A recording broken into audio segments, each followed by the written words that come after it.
Bien, ya estamos conectados con el doctor José Alexander Camus Cubas. ¿Qué tal, doctor? ¿Cómo está? Antes que nada, como siempre, un gusto y nada, un honor tenerlo. Buen día, Bruno, y buen día también a toda la comunidad que está obviamente a estas horas tratando de, quizás, bueno, lo que tratamos hoy día de comunicar Ujú. es un tema que es uso y cotidiano durante todos los días, ¿no? Qué duda cabe que en los últimos 7 meses ha sido, nada, ha sido trascendente, porque hoy hablaremos de las inquietudes, por supuesto, legales, en tiempo de amenaza legal. Y esto tiene que ver un poco con la prueba digital, con esta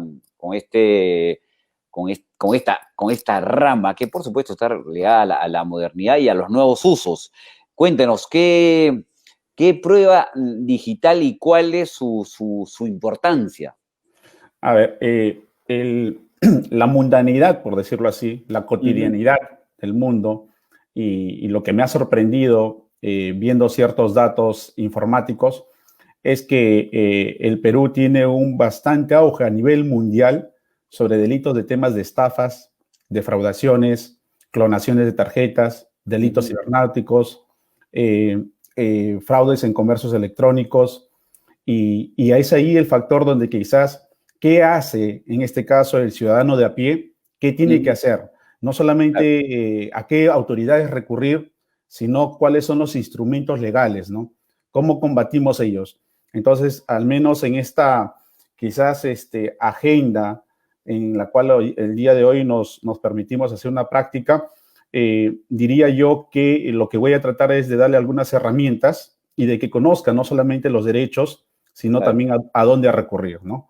En ese sentido, yo he preparado al menos, porque yo sé que el tiempo es vital, he preparado algunas diapositivas Perfecto. y que la vamos a ir pasando para tener en cuenta, primero, enmarcarnos que en todo lo que es el derecho y poder defendernos, al margen de los hechos, al margen de las normas, están los medios probatorios, ¿no? Ujú. Entonces, el ordenamiento, teniendo en cuenta, igual ser sucinto, el ordenamiento es algo armonioso.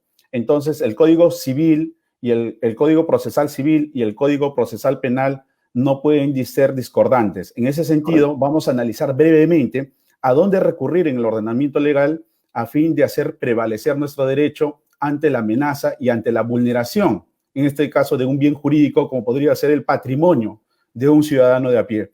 Ujú. La prueba, vamos a entenderlo así, que es todo instrumento que sirve para acreditar un hecho, al margen que sirve para persuadir al juez, al margen que sirve de convicciones, de argumentación. Lo importante aquí es probar para que así después este ciudadano de a pie pida un resarcimiento o una indemnización. Teniendo en cuenta ello, vamos a pasar a la diapositiva número 2, Ujú. en donde vamos a darnos cuenta que pasamos a la diapositiva 2. A ver, un momentito.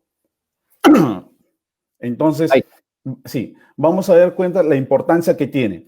Por decir, y este es de una fuente que hemos sacado de la División de Inteligencia Nacional de la Policía Nacional del Perú, ¿no? Ujú. ¿En qué sentido? En que hay 53% de contactos no deseados, 42% de engaños, estafas y fraudes, Ujú. solicitud sexual 31% y el sexting no deseado es en este caso el 43% y el troleo, en Sin este problema. caso el 22%. Pero todas estas fórmulas que se ha hecho a nivel estadístico aquí en el Perú, eso es lo que nos dice, pero ¿y cómo probamos y cómo pedimos un resarcimiento, en este Exacto. caso que me haya ocasionado un daño? No solamente el daño patrimonial, sino también el daño contra el honor y la intimidad, es decir, la prueba, ¿no? Entonces, en este sentido, vamos a pasar a la diapositiva 3. Voy a ser bien didáctico para poder. Vamos a ver aquí que la fuente, justamente, la fuente de enero a junio, en este semestre del 2020, de la División Nacional de Inteligencia Digital Ujú. de la Policía Nacional del Perú, vemos que a través de ello, del 2019 al 2020, se ha incrementado más del 100%, ¿no? Sí. Vemos la cantidad, y es más, Obvio. los 1928 casos entre el 2019 y el 2020 son de fraude informático, ¿no? patrimonio fraude informático. Entonces, esto es la relevancia, ¿no? Estamos mostrando la estadística, los casos, ¿no? Seguidamente, en el punto número 4, en la diapositiva número 4, vamos a darnos cuenta que por ello es importante lo que es la prueba, ¿no? La prueba en el sentido que no solamente es un escrito, sino que también es un objeto que acredita un hecho en un espacio y en un tiempo determinado. Pero ¿qué pasa? Que este espacio y este tiempo determinado ya no es la escrituralidad, ya no es la oralidad, sino que ese es un soporte electrónico. Pero ello conlleva que no esté desfasado nuestras normas, porque el 233 del Código Procesal Civil y el 234, bien, si hacemos la armonía o la interpretación sistemática, vemos que el 233 habla de objeto, el 234 habla de soportes informáticos, es decir, que el ordenamiento legal provee, en este caso, de regular ese tipo de conductas, y más aún, si el 197 dice que el juez lo va a valorar de forma conjunta. Este es el esquema civil, ¿no? Por decirlo así, es el esquema civil. Sin embargo, en la siguiente diapositiva vamos a ir al esquema penal, ¿no? Estamos dando las partituras, en este caso, para que el ciudadano de a pie pueda decir cómo acredito, ¿no? Si en este caso tengo un chat, un WhatsApp, ¿eso es prueba? O ¿qué hago en estos casos? Entonces, sí es prueba. El 233 y el 234, coordinado con el 197, nos acredita que estamos a la altura de estos embates o estos derroteros para, en este caso, normar ciertos tipos de conductas en la actualidad. Pasamos al proceso penal, en este caso en la diapositiva número 5. A ver, un momentito. En la diapositiva número 5, a ver, no sé. A ver, bueno, no sé. Pero, mientras, obviamente, nos organizamos con el tema de las áreas positivas, ¿qué acciones se deben realizar cuando hay una prueba digital que invade tu intimidad? Sí, las acciones pueden ser civiles y también penales. Es decir, un hecho puede generar múltiples competencias, la civil y la penal. En este caso, en el procesal penal, con el nuevo Código Procesal Penal, nos dice que el deber de la carga de la prueba lo tiene el Ministerio Público. Es decir, es más, yo no debería ni siquiera probar que he sido dañado o vulnerado, sino que en este caso la carga de la prueba la tiene el fiscal. Esto coordinado con el 321 del nuevo Código Procesal Penal, donde dice que hay que reunir los elementos de convicción, el artículo 393 también del mismo cuerpo normativo, donde dice que hay que valorar de forma conjunta y con la sana crítica. Es decir, si vemos hasta este momento de la participación comunicativa que tenemos por este medio, nos damos cuenta que está regulado el Código Procesal Civil y el Código Procesal Penal regulan no solamente qué es la prueba, si son delitos informáticos, si existen esos tipos de soportes y que cómo va a reaccionar en este caso el Ministerio Público y el juez, en este caso para valorarlo de forma conjunta y de acuerdo a las reglas de la sana crítica. No sé si podemos pasar a la siguiente diapositiva, a ver, para ser más didáctico. Correcto. Hemos revisado proceso civil, proceso penal. Sí. Luego también vamos a poder apreciar que en la ley orgánica del Ministerio Público, en el artículo 14, nos dice que la carga de la prueba se en acciones civiles, penales y tutelares que ejercite, la tiene en este caso el Ministerio Público. Más allá de ser un persecutor del delito o de las faltas, también obviamente debe brindar las mínimas garantías. Pero esto coordinado con el inciso 4 del artículo 337 del nuevo Código Procesal Penal nos dice todas aquellas diligencias que consideran pertinentes y útiles para el esclarecimiento de los hechos. Esto nos da a entender que nuestro ordenamiento, existen herramientas que lo único que ha cambiado es el soporte, en este caso, de espacio y tiempo, ¿no? Dado esta digitalidad, pero nos hace ver en este caso que las pruebas es realmente importante para acreditar en este caso los múltiples fraudes, los múltiples engaños, estafas que vamos a ver que en este caso incluso con engaño, ardid, astucia, se aprovechan en detrimento en este caso del ciudadano, ¿no? Simplemente para interrumpirte un minuto, porque Sí. obviamente, y como bien lo has comentado y basados en una estadística clara, que ha tenido, por supuesto, aliado un poco la coyuntura, ¿qué hacer con las informaciones falsas, por supuesto, que existen en las diferentes páginas de Internet? Porque claro, uno podría considerar, no es una información, que las redes como que hay una sensación de que vale todo, pero ¿qué se hace contra estas informaciones falsas? ¿Qué hacer? Lo primero tenemos que ir en este caso a la División Nacional de Inteligencia, ¿no? Ujú. De alta inteligencia de la Policía Nacional del Perú. El ciudadano de pie me dice, pero ya, ¿y dónde queda? ¿Dónde está ubicado? Tiene su página web, la DIVINAP, que es la División Ujú. de Inteligencia, y si no, puede recurrir en este caso a la Avenida España, si no me equivoco, es 323 en el piso 9 que está Ya, al frente de la comisaría, en este caso de la comisaría de España, que antes fue el sexto. Eh, correcto. Ahí está en este caso en el noveno piso y puede ir a hacer su denuncia para que ellos tomen, en este caso, con mayores espectros el recabo de la prueba y así poder hacer una noticia criminal y trasladarlo, en este caso, a la fiscalía para su correspondiente calificación. Pero ¿a dónde tiene que recurrir? Debe ir a recurrir en este caso al noveno piso que está en la comisaría, en donde es que está al frente de la comisaría para poder hacer su denuncia respectiva. Correcto. Existen protocolos de comercio electrónico en el Perú. Sí, sí existen protocolos de comercio electrónico. No solamente, acá justamente tenía en la diapositiva número 14, en la diapositiva número 14 tenía ahí el 14, el 13, perdón. En la Ujú, diapositiva número 13 había puesto que, ahí está el 14, que ujú, este es el 13. correcto. El 13 nos habla de dos tipos de resoluciones que sacó el presidente Ujú. en el mes en mayo del 2020, por la cual no solamente se regulaba el comercio instrumental de textil y confecciones, sino también el comercio electrónico. Pero ojo, eso es el tema de la bioseguridad, es decir, cuestiones sanitarias. Entonces, alguien que se pronuncie y diga, ¿y qué hace en este tipo o qué garantías existe? Porque cuando uno incluso retira un dinero de un banco o retira un dinero de un cajero automático, te dicen retirar con seguro o retirar sin seguro.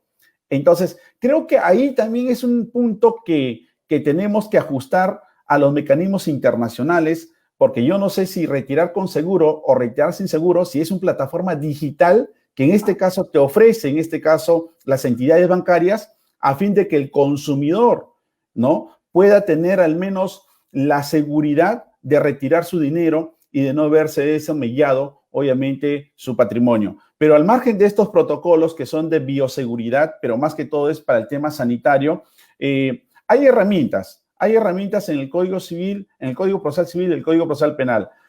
Asimismo, en la diapositiva 14, vamos a poder apreciar que hace 20 años ya estaba, en este caso, el protocolo de la firma digital, ¿no? Correcto. Y que hoy por hoy recién, es en la diapositiva 14, que hoy por hoy recién lo estamos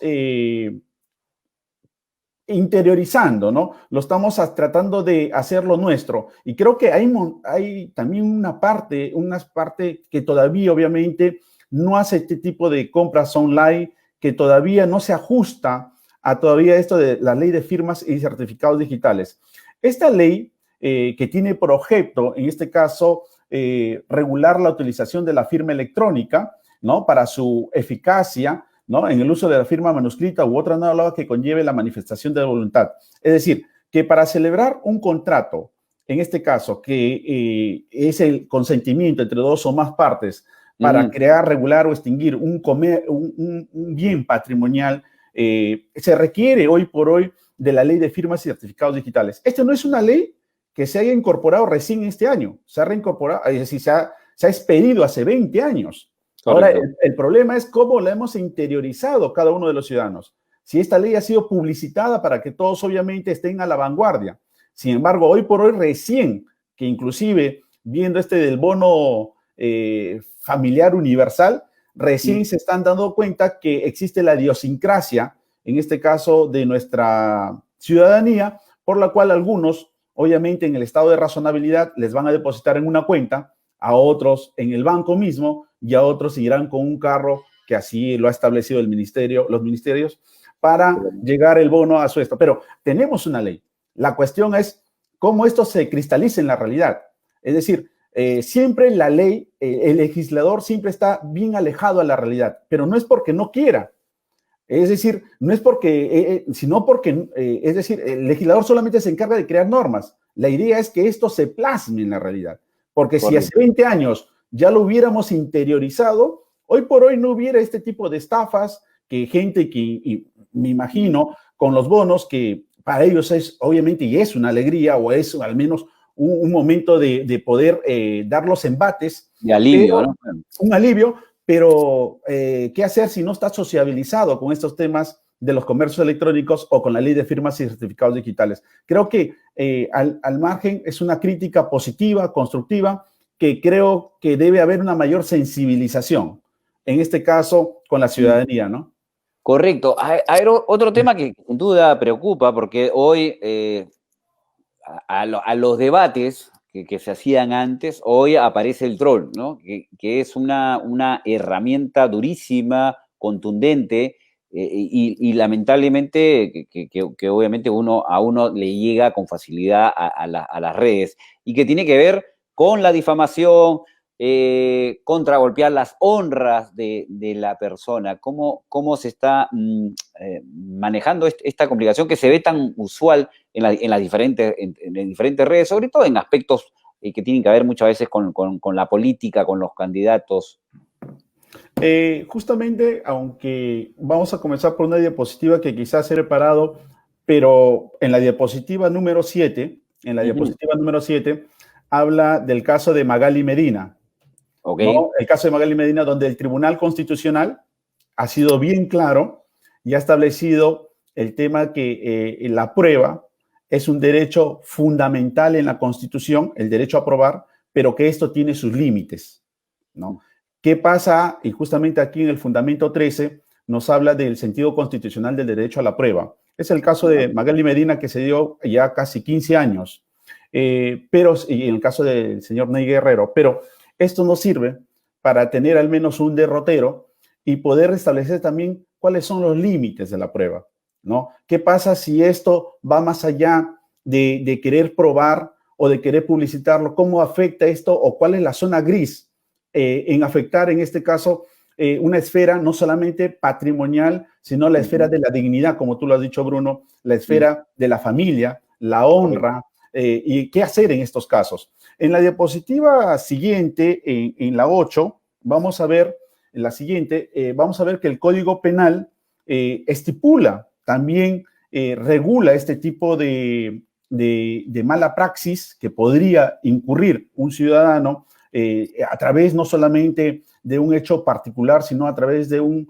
medio televisivo. En la diapositiva número 8 nos vamos a ver que tenemos el artículo 154 del Código Penal, ¿no? En la diapositiva 8, no sé si lo puedo poner para que puedan visualizar los televidentes, pero vamos, en este caso, que el artículo 154 nos dice textualmente, acá tengo el código: el que viola la intimidad de la vida personal o familiar, ya sea observando, escuchando o registrando un hecho, palabra, escrito o imagen, validándose de instrumentos, procesos, técnicos u otros medios, será reprimido con pena privativa de libertad no mayor de 2 años. Es decir, que también la prueba tiene sus límites, ¿no? Y aprovecho, obviamente, la pregunta que me has hecho porque, y es recontra válida, porque hasta cuál es el límite de la prueba. Entonces, el Código Penal también ha estipulado qué pasa si esto se propaga por algún medio de comunicación social. Es decir, aquí la pena sería no menor de 2 ni mayor de 4 años. Es decir, aquel que haga difamaciones, calumnias, injurias, pero a través de un medio de comunicación social, obviamente la pena va a ser mayor, no menor de 2 ni mayor de 4. Sin embargo, en la siguiente diapositiva también tenemos que es algo puntual que tiene que ver con el tema de la prueba digital. Es el tema del tráfico ilegal de datos personales, ¿no? ¿Qué pasa si alguien, en este caso, vulnera el bien jurídico que se encuentra en este caso dentro de mi esfera, que es la intimidad, el secreto que tengo es algo muy personal? En cuanto a ello, el artículo 154, donde habla que si alguien, un sujeto, comercializa o vende información no pública, personal, familiar, patrimonial, laboral, financiera u otro de naturaleza anóloga sobre una persona natural, y también el 157 que habla del uso indebido de archivos computarizados, donde dice que cualquiera que proporciona, emplea, organiza cualquier archivo que tenga datos referente a comisiones políticas religiosas, obviamente va a ser sancionado. Es decir, si nos damos cuenta, estimado Bruno, hay las herramientas legales, el código los tipifica, y esto es más viejo que el hambre.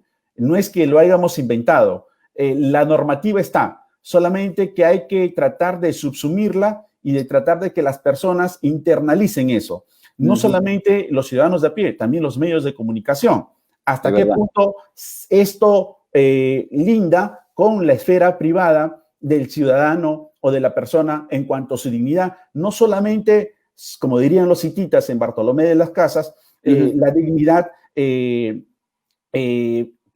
personal, es decir, hay una dignidad social, es decir, donde yo puedo decir, él es así, fulano es así, lo puedo catalogar, está bien, perfecto, es evidente, ha perdido su dignidad social, pero no ha perdido su dignidad personal como persona, porque podemos mediar sus hijos, su esposa, su papá, su mamá, es decir, hay dos tipos de dignidades, por eso decía que es más viejo que el hambre, porque los hititas en tiempos muy antiguos ya diferenciaban entre la dignidad social, la que ya la perdió, la que la gente lo cataloga, la que la acusa con el dedo, pero hay otra dignidad personal, la que es propio, la que pertenece al ámbito de su familia, que no estamos viendo quién está detrás de esta persona. No, es que es un personaje público. Sí, puede ser un personaje público, pero también tiene una vida familiar y no tiene derecho a mediar al hijo, a la esposa, al padre o a la madre, porque vienen las consecuencias. Y en esta esfera donde obviamente estamos, ¿cómo se puede decir? Estamos propensos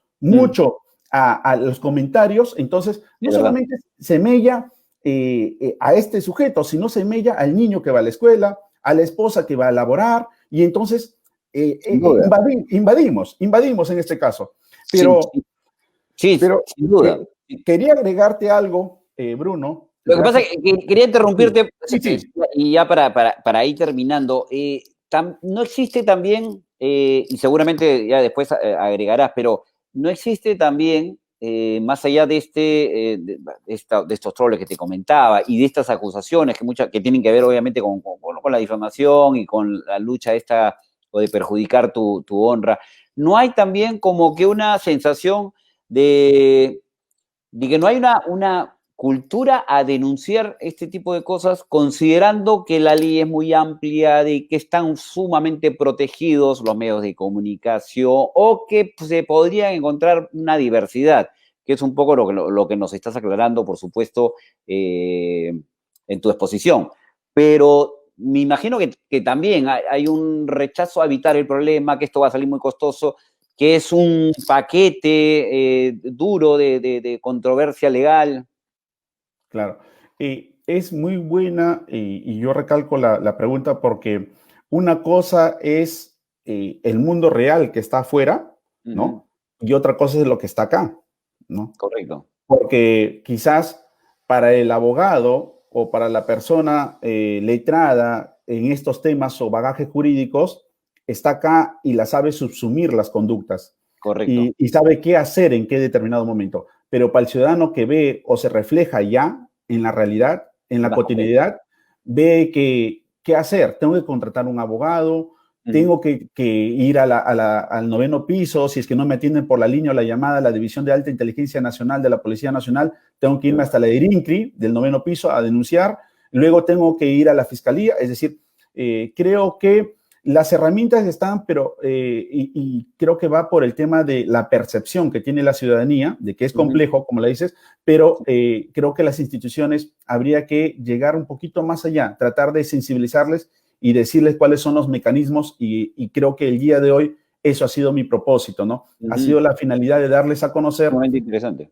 que podemos incluso denunciar, sin ir en este caso al 9º piso de la ERINCRI, donde era el 6º al frente de la Comisaría de España, sino que podemos incluso hacerlo a través de la página web virtual, ¿no? Y a veces también puede ser que cuando uno se va a la comisaría, uno dice, bueno, pero me dilatan mucho, tienen que tomarme las manifestaciones. Yo diría que si estamos en un estado de fragancia, en donde obviamente se puede acreditar que no ha pasado el tiempo determinado por ley, puede ir directamente a la fiscalía o hacer la denuncia a través de la fiscalía a nivel del eje electrónico o la manera virtual para, en este caso, salvaguardar sus derechos. No solamente por lo que está mellado, sino que en este caso podría ser que se sigue propagando la información como el troleo, o se sigue propagando la información a través de redes con improperios, y que obviamente esto sigue mellando la intimidad, en este caso, de la persona. Y muy al margen de ello, en la siguiente diapositiva voy a mostrar qué tiene que hacer y cómo, o sea, a qué se espera llegar. Okay. Vamos a tratar de llegar al resarcimiento. Al resarcimiento, porque lo que se está haciendo con esta esfera de la intimidad es provocar el daño moral. Al margen, y que el daño moral puede ser a través de un contrato, ¿no? Que es el 1322 del Código Civil, que es a través producto de una responsabilidad contractual, pero el daño moral también no necesariamente puede ser de un contrato, puede ser, como en este caso, de una publicación, de un troleo, de una red, de un chat, de un WhatsApp, de, no sé, un TikTok. Es decir, el 1984 en estos casos calza para que aquel que se sienta mellado pida la indemnización y el resarcimiento, propiamente es el resarcimiento dentro de estos tipos de actos que obviamente perjudican o menoscaban o afligen el sentimiento del ciudadano. Incluso por un WhatsApp, que es algo tan común y rutinario. Exactamente. ¿No? Esto, te cuento, Bruno, esto en Brasil ya existe el resarcimiento hace más de 5 años, con casos en los cuales a través del WhatsApp comenzaron a mellar la honra de una persona y lo condenaron a una cantidad de reales para que pague, en este caso, la persona que había propalado la información. Pero no solamente ello, el ciudadano tiene que sentirse seguro que a lo que apunta, ¿qué es? Sé que no se va a volver la honra, porque la honra es en el acto, ¿no? No se puede retroceder. Es como, disculpando la palabra, alguien te insulta o te menta la madre, ya no se puede decir, por más que te digan disculpas, ya está mentada la madre. Entonces, y disculpen que sea tan coloquial, pero ¿a qué apuntas entonces? Apuntas al resarcimiento. Vía civil, un resarcimiento. Ahora, la pregunta es, ¿también hay pena de cárcel respecto a ello? También lo hay. También lo hay. Pero ahora, pero ¿no se debería sostener dos procesos, uno penal y uno civil? ¿Y qué dice ahí el nuevo Código Procesal Penal? Que justamente en la siguiente diapositiva se puede visualizar. Para ir terminando, doctor. Se puede visualizar que el Código Penal también habla de la estafa, que es el artículo 196, por el cual con engaño, astucia, ardid, se daña en forma fraudulenta, o el artículo 196 con respecto a la estafa agravada, que no menor de 4 ni mayor de 8 años. Pero al margen de ello, el nuevo Código Procesal, ¿qué nos dice? En la siguiente diapositiva nos dice que el que está imputando un delito, también así en grosso, lo voy a decir en forma rápida, aquel que está imputándose un delito también puede pedir el resarcimiento, pero este resarcimiento lo puede pedir en el mismo proceso penal, sí, pero también lo puede pedir alternativamente en un proceso civil. Queda discrecionalidad.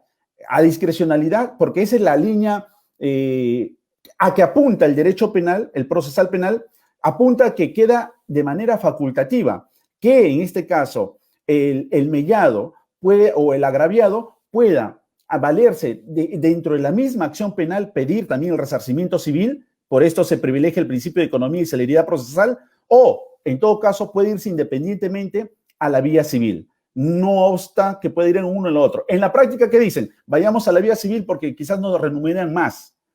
Jurisprudencialmente existe ello, pero eso no linda que dentro del proceso penal también se cualifique el quantum de la reparación civil dentro del mismo proceso penal por un principio de economía y celeridad procesal.